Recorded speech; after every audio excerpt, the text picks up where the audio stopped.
Dorsal कहते हैं। Okay, तो mean by the term proximal and distal? Proximal distal ma'am proximal near और distal फार। Okay, distal फार, proximal near, origin से। Okay, with respect to, हमारे पास होता है ना कि ओरिजिन, अटैचमेंट्स। अटैचमेंट मतलब एग्जाम्पल देना हो कैसे समझाओगे? मैम रिस्ट और फिंगर्स के उसमें हो सकता है। फ्लेक्सिबल होती है फुट के। Humerus is proximal to radius. ये जो प्रॉक्सिमल डिस्टल की टर्म है, that can be applied to any kind of your limbs, four limbs, upper limbs, lower limbs.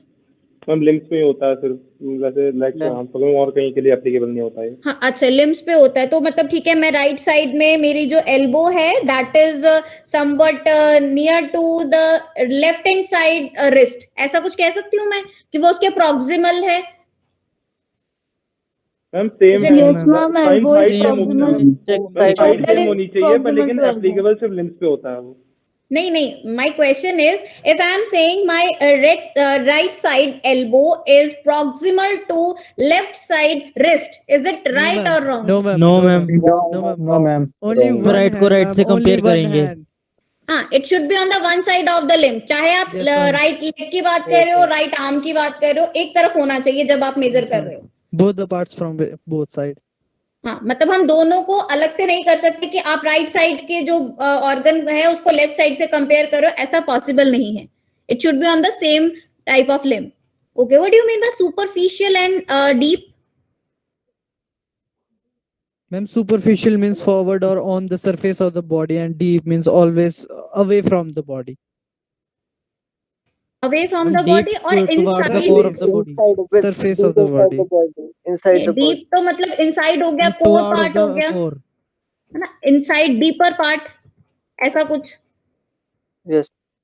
Okay, सो कुछ हमारे पास और टर्म्स भी रहते हैं जिनको हम कहते हैं cavities. What do you mean by body cavities? Ma'am, hollow-like structure in which air is there. Hollow like structure. Can you name any body cavity? Thoracic cavity. Spleen. Limbs, upper limbs, lower limbs. ये cavities हो गई। Abdominal cavity.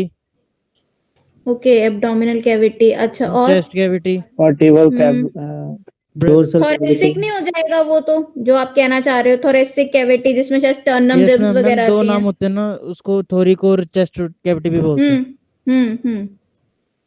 और cranial Pelvic cavity, cavity. Cranial cavity, कहाँ होती है cranial? Ma'am जो protect करती है ब्रेन को। ब्रेन को प्रोटेक्ट करती है। Brain. अच्छा, ब्रेन को प्रोटेक्ट करती है, क्रेनियल बोन्स को प्रोटेक्ट करती हैं। Bones. मैम क्रेनियल बोन से बनती है। क्रेनियल बोन से बनती है। Okay, so word cranial is use for which kind of body organ? आपका कौन सा बॉडी ऑर्गन जो है वो क्रेनियल टर्म को रिप्रेजेंट Brain करता and है? spinal cord. Brain and spinal cord ma'am. Cranial brain और स्पाइनल कॉर्ड के लिए होता है या मैम स्कल के लिए होता वर्टिब्रल में है? आता है। स्कल को नहीं कहते cranial? Yes ma'am. Yes ma'am. Yes ma'am. फिर इसमें स्पाइनल कॉर्ड और ब्रेन वाली बात ही, मैंने तो बोला कौन से वाले पार्ट को आप क्रेनियल कहते हैं? आपसे क्रेनियल का मतलब होगा कि आप स्कल से बात कर रहे हैं। अगर मैं कार्पल की बात करूं तो आप क्या सोचेंगे कि कार्पल क्या चीज है आपके बॉडी में? Wrist. Wrist. Patellar? Legs. Knees, front part of the knees. Okay, इंग्वेनियल?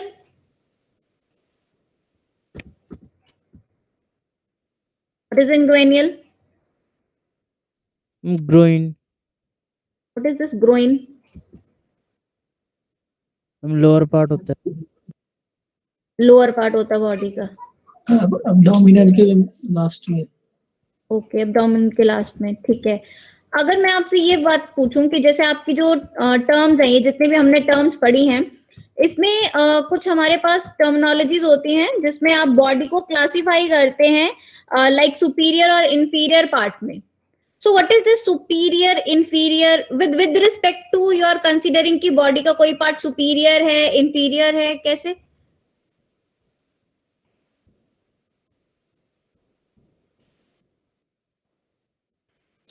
Ma'am upward जो होता है हमारे पास, अब अबव द नेवल जो होता है दैट इज सुपीरियर, एंड जो बिलो द नेवल होती है दैट इज इंफीरियर। ओके, सो अगर हम इसे कुछ और टर्म्स में क्लासिफाई करना चाहें, लाइक मैं बोलूं कि सुपीरियर को आप दूसरे किसी और टर्म में भी क्लासिफाई कर सकते हैं। Dorsal Cephalic. और डोर्सल, वर्टिब्रल। डोर्सल और वर्टिब्रल। Cephalic, ma'am. हाँ, cephalic for ventral. the superior. Superior. Cephalic is for the superior and caudal is for the inferior. Inferior, yes, ma'am. Tail region. हाँ, और जो आप एंटीरियर पोस्टीरियर को dorsal ventral कर रहे हैं, वो एंटीरियर और पोस्टीरियर क्या है? Front part of the body, back part of the body. अगर मैं आपको एज पर नॉर्मल लैंग्वेज में समझाऊं, बट हम कभी एंटीरियर और पोस्टीरियर को ऐसे नहीं लिखते कि front side of the body, हम वर्ड वहां हमेशा एंटीरियर या पोस्टीरियर ही यूज करते हैं। Okay, so another term is your horizontal plane. What is horizontal plane? Transverse. Transverse plane. Another name? और एक और नाम होता है इसका। Axial plane. हम दो ही पता है। Very nice, axial plane. Okay, और इसके बीच में एक टर्म आपने पढ़ी थी, होमोस्टेसिस। होम्योस्टेसिस, जो काफी लोग कंफ्यूज रहते हैं। आई थिंक होम्योस्टेसिस को वो लोग हीमोस्टेसिस से कंफ्यूज हो जाते हैं। अरे कौन हंस रहा है भाई? क्या हो गया? बहुत हंसी आ रही है। कौन हंस रहा है ये? हाँ, बोल लो खुद, कौन हंस रहा है? जरूरी पॉइंट आउट करवाना है खुद को, है? सब आता है, रहने देती हूँ रिवीजन, रहने दूं? हाँ भाई, रिवीजन रहने देती हूँ। No ma'am. No ma'am. लग रहा मुझे जरूरत नहीं है, सब आता है तुम्हें। No ma'am.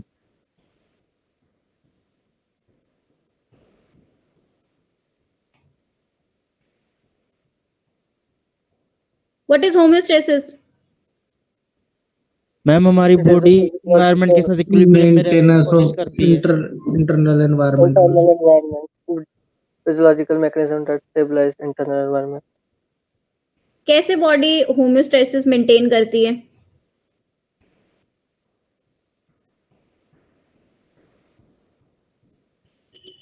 कोई तो प्रोसेस होता होगा ना, जिससे बॉडी अपने आप को मेंटेन करके रखती है। Feedback mechanism. Feedback system. Feedback mechanism. कितने टाइप्स के होते हैं फीडबैक मैकेनिज्म? हम 2 टाइप के होते हैं, पॉजिटिव। पॉजिटिव और negative. Give the example for positive feedback mechanism. हम normal childbirth. Childbirth में। ओके, उस केस में आप अगर इसको एक्सप्लेन करोगे तो कैसे एक्सप्लेन करोगे? How it will consider childbirth as a positive feedback mechanism? कैसे कंसिडर करोगे? मैम जब लेबर के बाद मैम ऑक्सीटोसिन रिलीज होता है, फिर मैम वो और ज्यादा कंट्रैक्शन करवा देता है यूट्रस की। हाँ, means there is the decrease amount of oxytocin. So body को जो है वो एक सिग्नल जाता है that there is the requirement for oxytocin, and for that body is generating a kind of positive feedback mechanism, और वो रिलीज हो जाता है, जिसके बाद it ultimately lead to child birth. What is example for negative feedback mechanism? High blood pressure, high को control करना। अच्छा, हाई बीपी को कंट्रोल करना। और कुछ? बॉडी के high temperature heart maintain beat को करना, कंट्रोल करना। 37 डिग्री मेंटेन। बॉडी टेम्परेचर हो गया। और कुछ? हाई हार्ट रेट को मैम नॉर्मल करना। वो एक जैसा ही हो गया, मतलब अगर हम हार्ट वो ओरिएंटेड तो बीपी में आएगा ना। हाँ, उसमें आ जाता है ना। आपका ब्लड प्रेशर हो गया, अगर आप हाइपरटेंसिव हैं तो बॉडी कोशिश करती है कि आपका जो मैकेनिज्म। हाँ जी मैम, 38 डिग्री सेल्सियस तो ब्लड का टेम्परेचर होगा ना? हैं? ब्लड का टेम्परेचर बॉडी का 36.5 होता है। देख लो भाई, सोच लो। यस मैम, 36.5 होता है ना बॉडी का, तो नॉर्मल। हाँ भाई, बॉडी का कितना टेम्परेचर होता है Niket?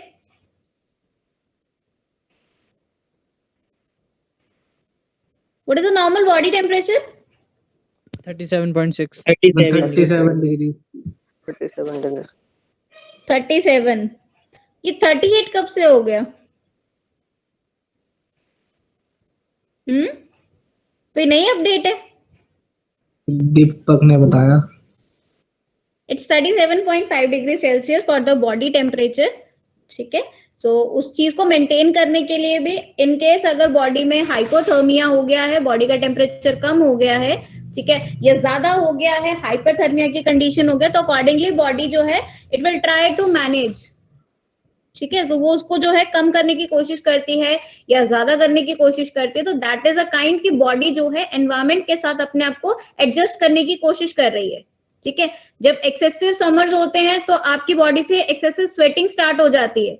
After sweating there is a cooling sensation, so body आपके टेम्परेचर को जो है लोअर डाउन करने की कोशिश कर रही है। बट यही अगर आपका विंटर्स का टाइम है तो उस टाइम पे क्या है, जो हीट है वो जो है एक्सेसिवली जो है बॉडी से बाहर ना जाए, तो उसे रिटेन करके रखता है, ताकि आपका जो बॉडी टेम्परेचर है जो एज पर द एनवायरमेंट जो है कम हो रहा है, तो उसे मेंटेन कर सके। So there bodies try to maintain the homeostasis inside it, ताकि आपकी बॉडी जो है एनवायरमेंटल फैक्टर्स के अकॉर्डिंग जो है वो रिस्पॉन्ड कर सके। ठीक है, तो सर्वाइवल के लिए it is required for the body to have the homeostasis.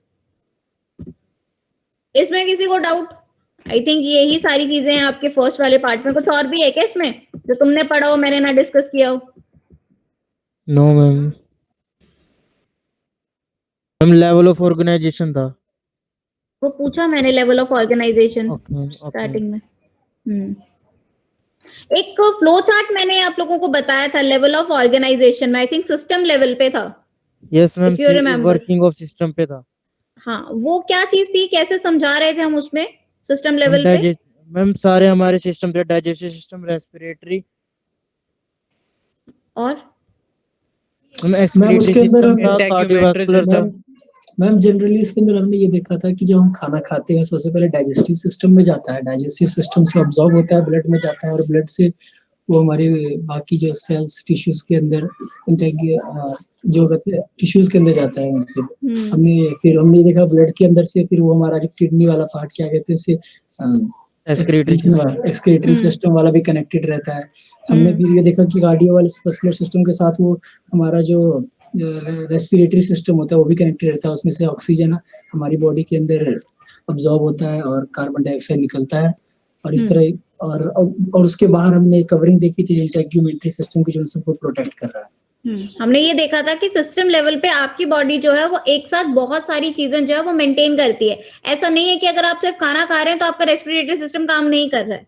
ठीक है, तो उसने कहा अगर आप खाना खाते हैं या आप ऑक्सीजन का इनटेक करते हैं या कार्बन डाइऑक्साइड रिलीज करते हैं, तो साइमल्टेनियसली बॉडी का काम हो रहा है। अगर आप फूड इनटेक कर रहे हैं तो फूड में से जो भी न्यूट्रिएंट्स है ऑब्वियसली ब्लड में एब्जॉर्ब होते हैं। ब्लड सारी बॉडी में सर्कुलेट करता है, तो वो आपकी चाहे कार्डियोवास्कुलर सिस्टम है, ठीक है, वहां पर जो है ब्लड जो है न्यूट्रिएंट्स को एब्जॉर्ब कर लेगा और वो आपके डिफरेंट बॉडी पार्ट्स में सर्कुलेट कर देगा। साइमल्टेनियसली आपने ऑक्सीजन कंज्यूम करी है, वो ब्लड में जाएगी, थ्रू ब्लड वो सारी बॉडी में जो है सर्कुलेट हो जाएगी। ठीक है, बट फॉर रेस्पिरेटरी सिस्टम जो भी कार्बन डाइऑक्साइड है या जो आपके अनवांटेड गैसेस जो बॉडी में है वो एज सच जो है आपके रेस्पिरेटरी सिस्टम से बाहर चली जाएंगे। बट फॉर द फूड वो आपके जो है फर्दर एक्सक्रीटरी सिस्टम या जिसको यूरिनरी सिस्टम भी कहा जाता है वहां से अटैच हो जाता है, वेस्ट मटेरियल बॉडी से बाहर चला जाता है। और पूरी बॉडी को प्रोटेक्ट और मेंटेन करने के लिए हमारे पास इंटेग्यूमेंटल सिस्टम होता है जो आपकी बॉडी को एक्सटर्नल एनवायरनमेंट से प्रोटेक्ट करके रखता है। आई थिंक याद होगा, अब तो हमने पढ़ी लिया इंटेग्यूमेंटल सिस्टम।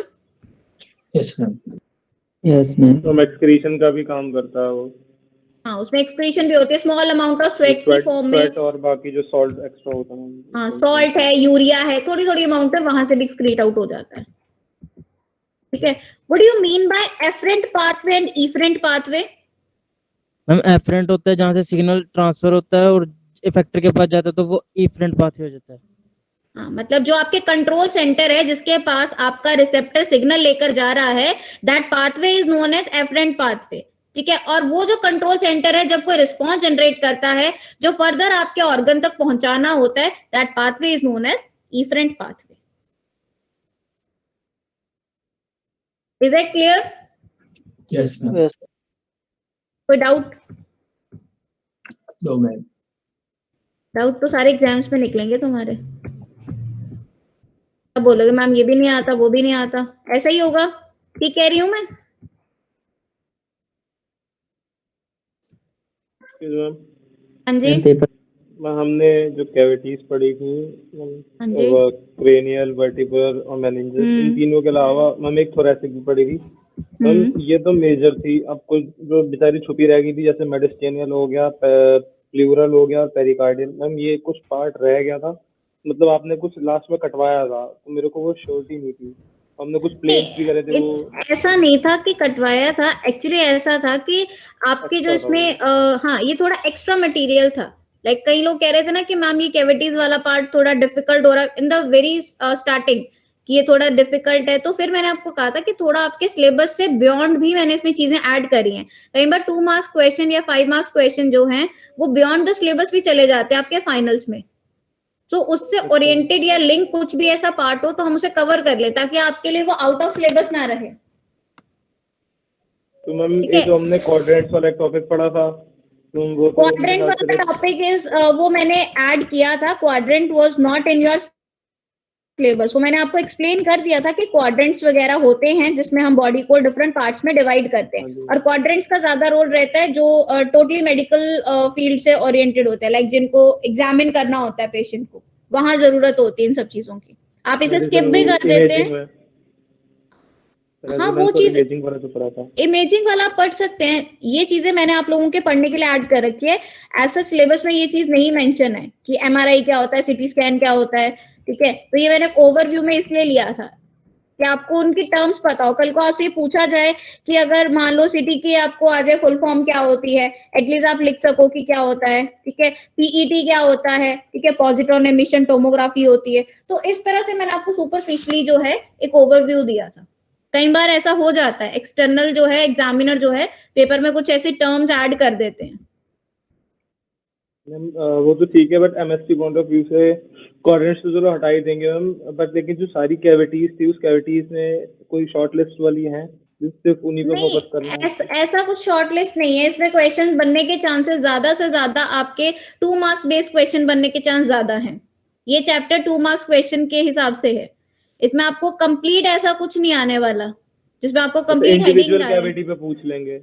हाँ 2 मार्क्स में कैविटीज पे पूछ लेंगे। जैसे मान लीजिए आपसे पूछ लिया what do you mean bye thoracic cavity, या थोरेसिक कैविटी में कौन कौन से ऑर्गन्स आते हैं, ठीक है, क्या लोकेशन होती है उसकी, तो वो सारी चीजें आप उसमें मेंशन कर सकते हो। ऐसा 2 मार्क्स, इससे ज्यादा नहीं। Any doubts for the very first chapter, that is introduction to human body? कुछ ना समझ में आया? मैम इस चैप्टर से तो 10 नंबर का क्वेश्चन आ सकता है, जो कि सेल के बारे में पूछा जा सकता है मैम। इसमें सेल कहाँ है? सॉरी मैम, सेल कह रहे हैं एनाटॉमी एंड फिजियोलॉजी के बारे में पूरा एक डिटेल। नहीं, ऐसे चांसेस नहीं है। आपका मॉड्यूल 1 जो है 3 पार्ट्स में डिवाइड है, उसमें से ये फर्स्ट पॉइंट है उसका। उसके बाद सेल और टिश्यू लेवल बहुत है आपके 10 नंबर के क्वेश्चन पूछने के लिए।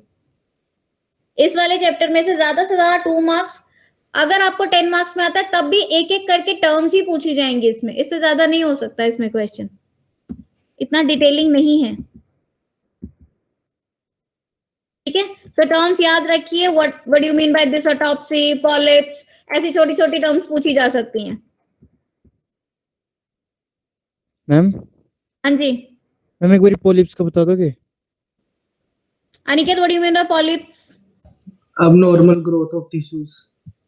ठीक है, जो आपके कुछ टिश्यूज होते हैं that are grown abnormally, so we give the terms as polyps. अगर आपने पावर पॉइंट प्रेजेंटेशन देखी होगी तो उसमें मैंने एक डायग्राम के थ्रू शो भी कर रखा है that how exactly polyps look like. तो वो कुछ आपको स्वॉलन से रेडिश कलर के स्पॉट से दिखाई देंगे। तो वो क्या होता है, जैसे कोई भी टिश्यू एबनॉर्मली ग्रो कर जाता है, उस टर्म को हम पॉलिप्स कहते हैं,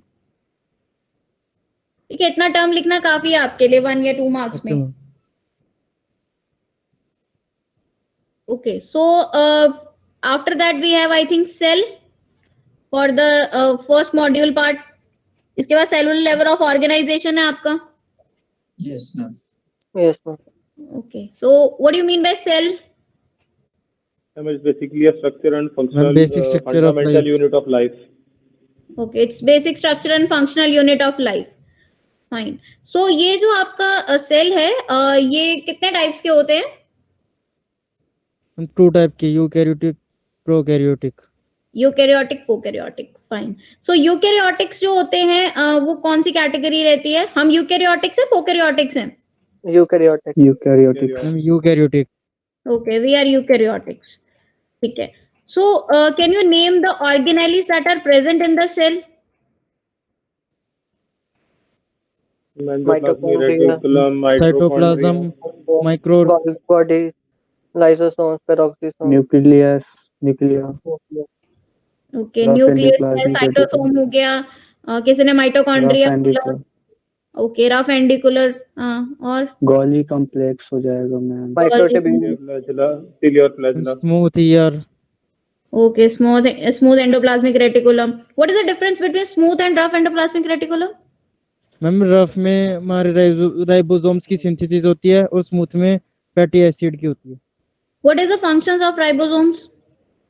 हम प्रोटीन की सिंथेसिस में हेल्प करते हैं. प्रोटीन के सिंथेसिस में हेल्प करते हैं. ठीक है. सो जो आपके ये गोल्गी apparatus होता है, इसका क्या काम होता है? Packaging का काम होता है. पैकेजिंग. मैम किस तरह के ट्रांसपोर्ट मटेरियल? भी करता है. ओके, ट्रांसपोर्ट करता है, पैकेजिंग करता है. किस तरह के मटेरियल की पैकेजिंग होती है यहाँ पे? हम प्रोटीन की और मैं मॉडिफिकेशन भी करता है. ओके, प्रोटीन की मॉडिफिकेशन करता है या प्रोटीन की पैकेजिंग करता है? मॉडिफिकेशन में प्रोसेस करता है मैम प्रोटीन को. हम व्हाई कुछ there is a need modification of करता है. प्रोसेसिंग? जरूरत क्या है प्रोसेसिंग की? कंपैटिबल फॉर्म और प्रॉपर एप्रोप्रिएट कंपोजिशन और स्ट्रक्चर के लिए. जो बॉडी को जिस फॉर्म में प्रोटीन रिक्वायर्ड है, उस फॉर्म में उसे कन्वर्ट करके, प्रोसेस करके भेजने का काम जो है, वो आपके गोल्गी कॉम्प्लेक्स या फिर गोल्गी apparatus का है.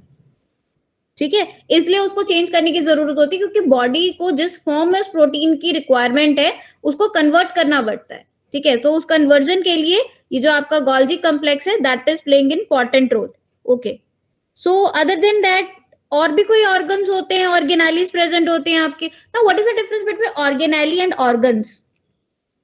मैम ऑर्गन्स हमारे जो बॉडी पार्ट्स होते हैं मैम, और जो सेल के पार्ट्स होते हैं उन्हें बोलते हैं ऑर्गेनेलीज. फिर भी हम उसे ऑर्गन क्यों नहीं बोल देते? वो सेल के ऑर्गन भी हो सकते हैं, वो सेल के ऑर्गेनेलीज क्यों हैं? Microscopic में वो होते हैं क्योंकि Because they are the small organs. The organelle word means small organs. ठीक है, छोटे ऑर्गन्स हैं, इसलिए हम उसको ऑर्गेनेली वर्ड यूज करते हैं. ओके. अदर देन दैट, आपने कुछ 3-4 ऐसे हैं जो भी बताए नहीं. और क्या ऑर्गेनेलीज होती हैं सेल की? सेंट्रोसोम्स हो गए. साइटोस्केलेटन. साइटोप्लाज्म का जो पार्ट होता है वो पढ़ा था हमने. और लाइसोसोम्स. ओके. और peroxisome. Pericentriolar material. Peroxisome, pericentral material. अच्छा. और प्रोटियोसोम्स हो गया, न्यूक्लियोलस हो गया. ओके. और सीलिया फ्लैजेला. जिससे वो बना है, वो मेन वाला नाम ही नहीं बोला किसी ने. Plasma membrane. हम स्टार्टिंग में बोला था. अच्छा, बोला था आपने. शायद वो सबकी आवाज में आवाज नहीं आई होगी मुझे. Okay. So what is the difference between mitochondria and mitochondrion?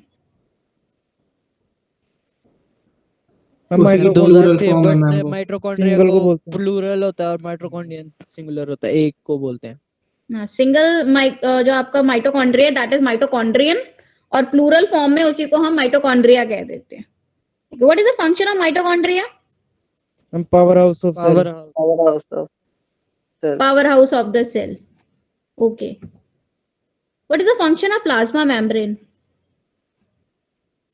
हम प्रोटेक्ट करते हैं. मूवमेंट करता है, और मेजर तो फंक्शन को मूवमेंट ही होता है. Movement of substances across the सभी करके होता है. Protection, transportation.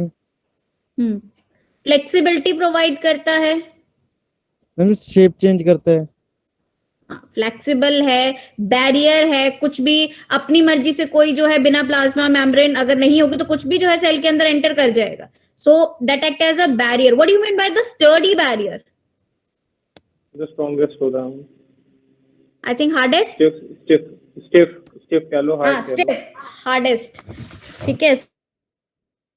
Act as a barrier के उसके अंदर जो है सेल के अंदर कोई भी मटेरियल ऐसा एंटर नहीं कर सकता, नहीं तो आपकी बॉडी में इतना वाटर कंटेंट है, इतना सब कुछ है, तो सेल तो स्वॉलन हो जाएंगे, ठीक है। सो जो आपका ये स्टर्डी बैरियर है, ये जो प्लाज्मा मेम्ब्रेन है, ये एंटर नहीं करने देता।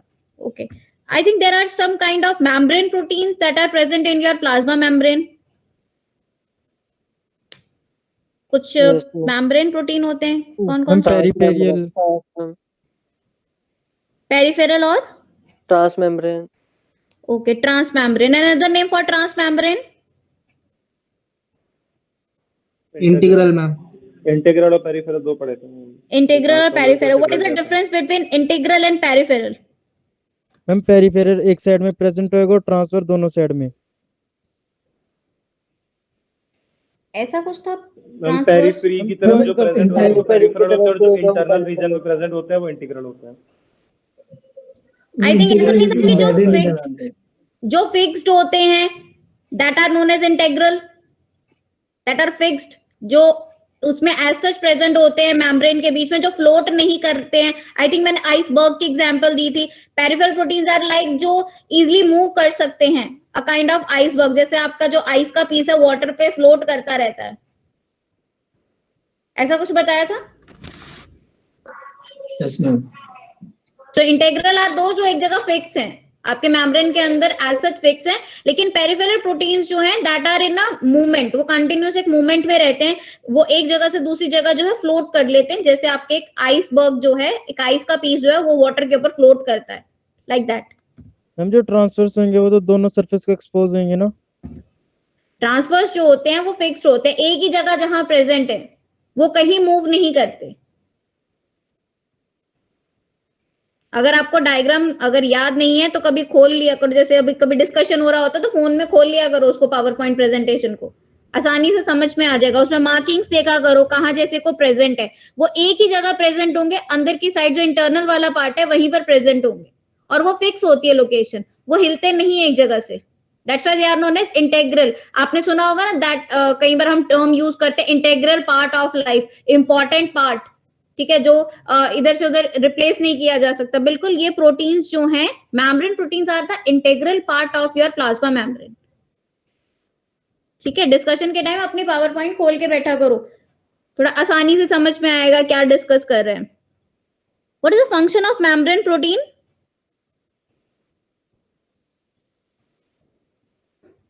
What is the function? Such तो there are many different functions.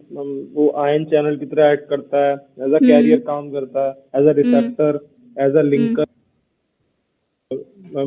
May be like एक फंक्शन होता है सेल आइडेंटिटी में, एक मार्कर होता है, वो डिस्टिंग्विश करता है यंग सेल्स और बाकी जो डिफरेंट सेल्स होते हैं। मेम्ब्रेन फ्लूइडिटी को कुछ हद तक कंपेयर करता है, उसकी विस्कोसिटी कैसे मैनेज करनी है, ये बेसिक फंक्शन होता है।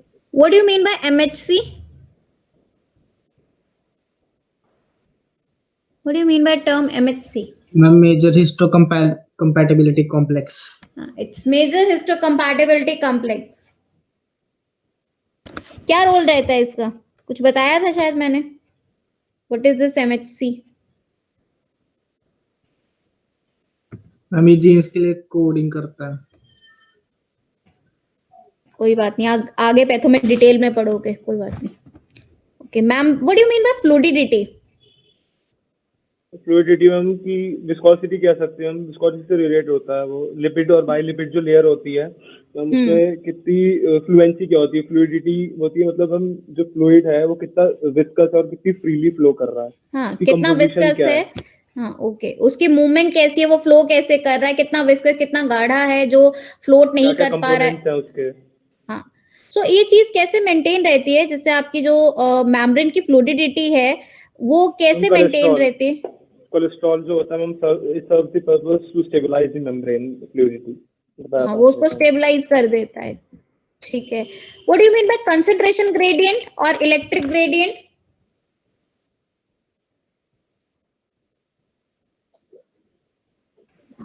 कंसंट्रेशन ग्रेडियंट मैम कुछ डिफरेंस से होता है मैम। कंसंट्रेशन ग्रेडियंट क्या डिफरेंस है, जो प्लाज्मा मेम्ब्रेन है उसमें जो कंसंट्रेशन डिफरेंस होता है उसकी वजह से ग्रेडियंट क्रिएट होता है across the concentration of what?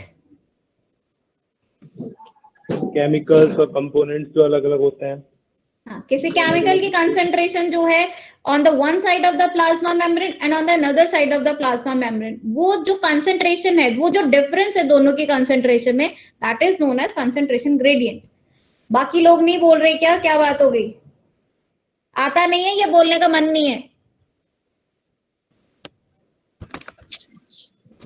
आता नहीं है, ये इन्फ्रेंस निकालना चाहिए, आता नहीं है। एक दो को छोड़ के बाकी लोग बोलना ही नहीं चाहते, आंसर नहीं करते क्लास में। What is the difference between electric gradient and electrochemical gradient? Ma'am ion की कंसंट्रेशन का difference between plasma membrane and other side. ये इलेक्ट्रिकल ग्रेडियंट है। तो इलेक्ट्रिकल में Yes, ma'am. बेसिकली आयंस का कंसंट्रेशन डिफरेंस होता है। हाँ, वही चीज मैं वही पूछ रही थी, मैंने दो टर्म्स बोली ना, तो मैं वो पूछ रही थी कि आपने आंसर इलेक्ट्रिकल ग्रेडियंट के लिए दिया यस या मैम, इलेक्ट्रिकल इलेक्ट्रोकेमिकल? का, इलेक्ट्रिकल ओके, का। तो फिर इलेक्ट्रोकेमिकल ग्रेडियंट क्या है?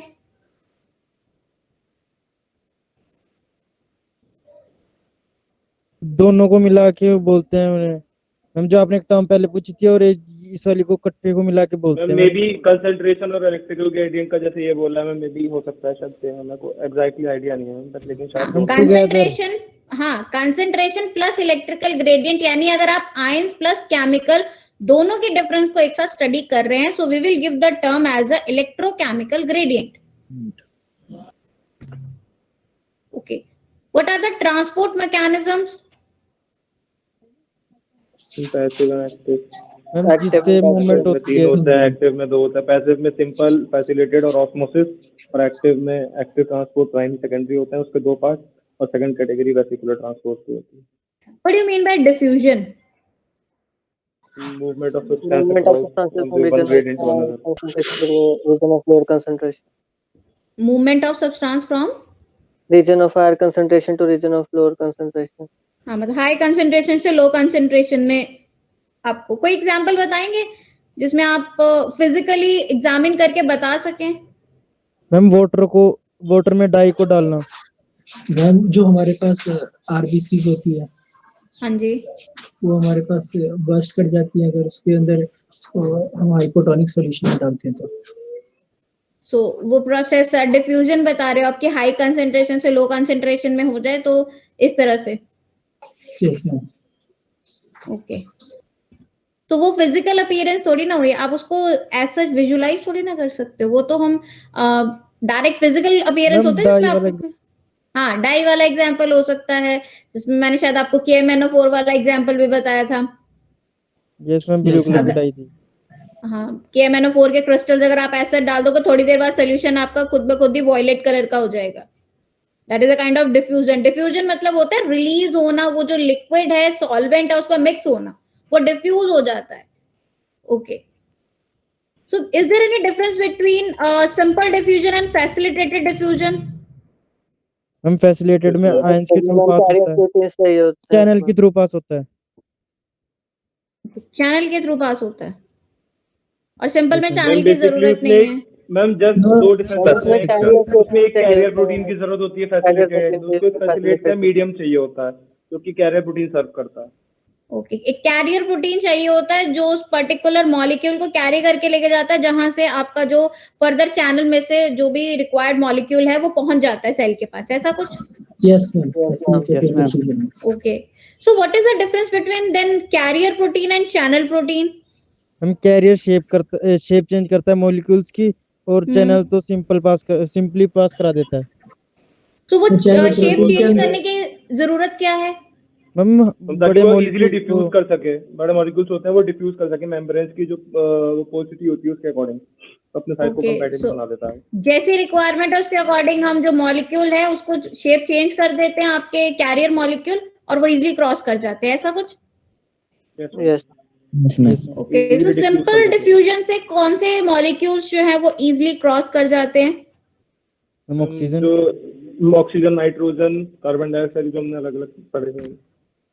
ओके, सो ये सिंपल डिफ्यूजन की प्रोसेस हमारी बॉडी में कहीं आप एग्जांपल देके समझा सके? Simple diffusion with a simple example. Exchange of gases, ma'am. Exchange of And, gases, हाँ, जो हमारे और जो एल्वियोलाई आयन में चैनल्स पढ़े थे हमने, जैसे पोटेशियम और कैल्शियम का जो ट्रांसपोर्ट हो रहा है एक्सक्रीट मैम, जैसे किडनीज में जैसे चैनल प्रोटीन का नाम। चैनल के थ्रू जो है मॉलिक्यूल एंटर कर रहा है, या फिर आप ऑक्सीजन का इनटेक कर रहे हैं, कार्बन डाइऑक्साइड रिलीज कर रहे हैं, that is a kind of exchange of gases, जो एक सिंपल डिफ्यूजन को जो है रिप्रेजेंट करता है। ओके, अगर हम सिंपल डिफ्यूजन और फैसिलिटेटेड डिफ्यूजन को कंपेयर करते हैं with respect of rate of diffusion, so how will you differentiate that on the basis of rate of diffusion? Ma'am facilitated में नो एनर्जी की रिक्वायरमेंट नहीं होती। Ma'am with increasing concentration gradient rate of diffusion बढ़ता है simple में, और facilitated में इसका उल्टा होता है कि जैसे हम रेट ऑफ डिफ्यूजन है वो हम डिक्रीज करेगा अगर कंसंट्रेशन ग्रेडियंट इंक्रीज करता है, वो इनवर्स होता है उसका। फैसिलिटेटेड डिफ्यूजन में इनवर्स होता है। मैम सम एक्सटेंड होता है, एग्जैक्टली नहीं कह सकते, पर लेकिन उसमें ये होता है जब सैचुरेशन रीच हो हम जाता है सिंपल में तो उसके बाद एनर्जी की कुछ नहीं रिक्वायरमेंट होता। होती है।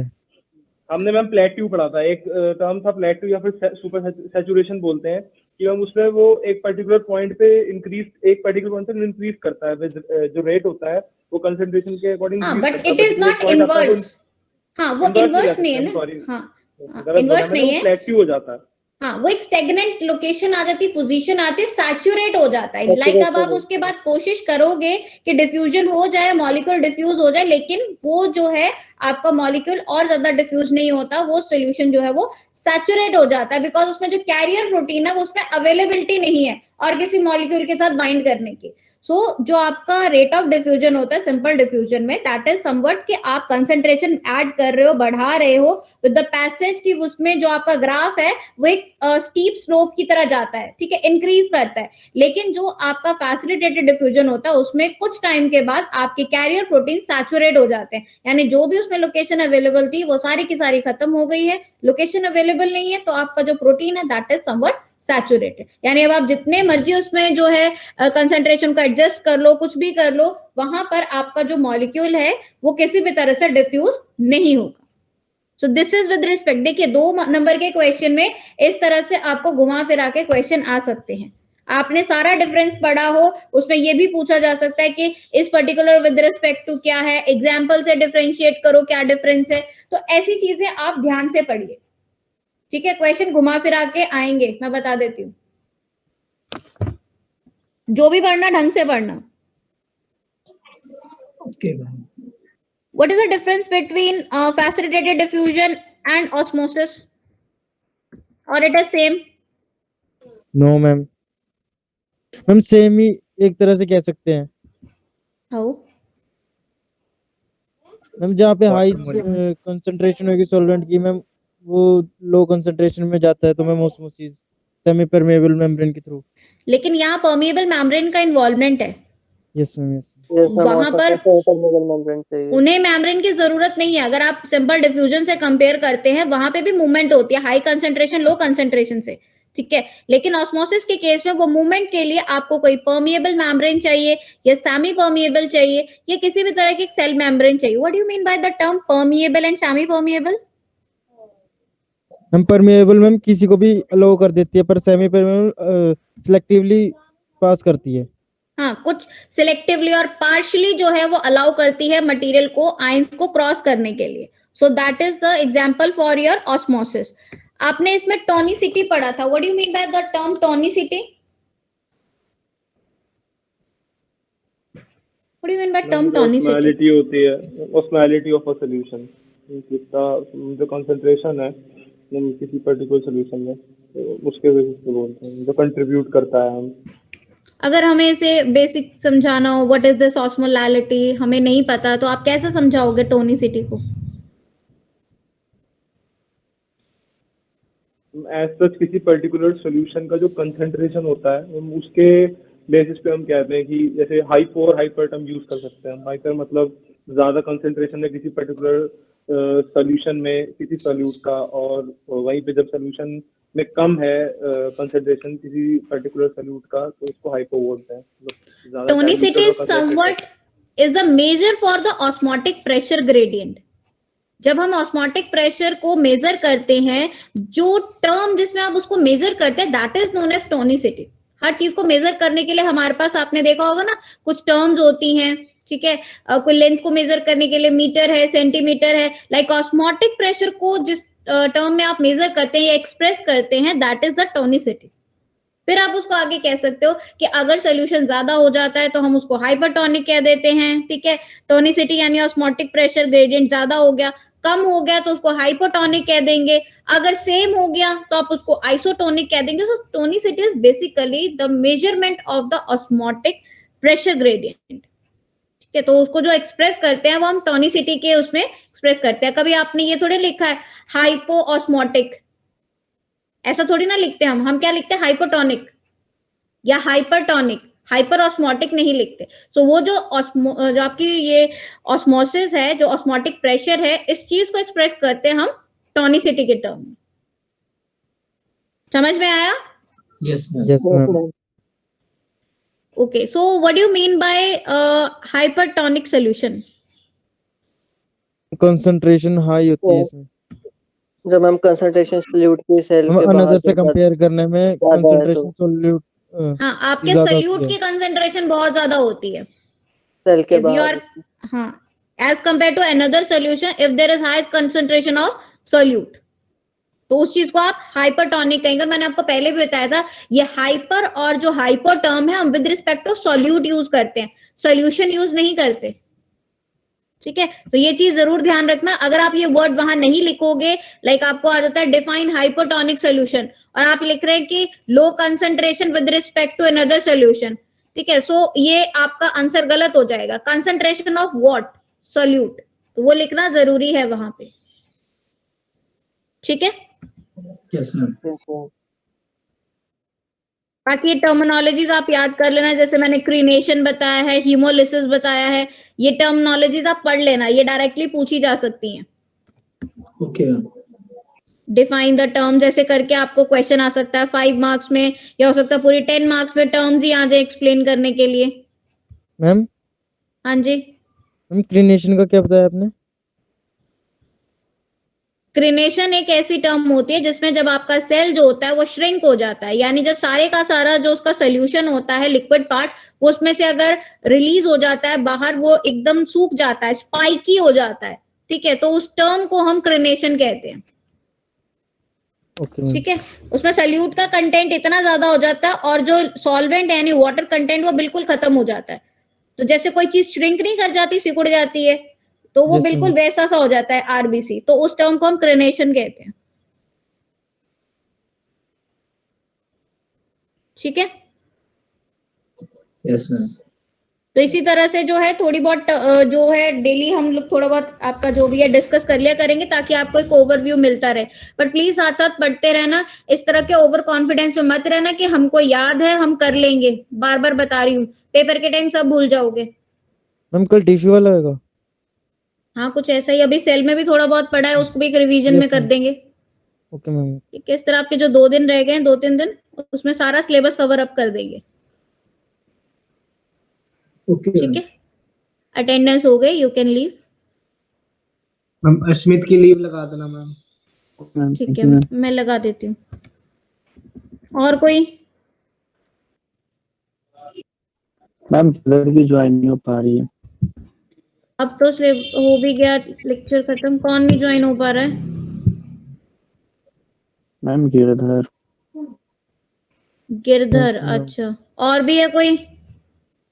मैम अविनाश का डाटा ओवर हो गया शायद, तो बोल रहे क्या चीज हो गया? डाटा ओवर हो गया। नाम बताओ स्टूडेंट का। अभिषेक, अविनाश। अविनाश, ओके। मैम अभी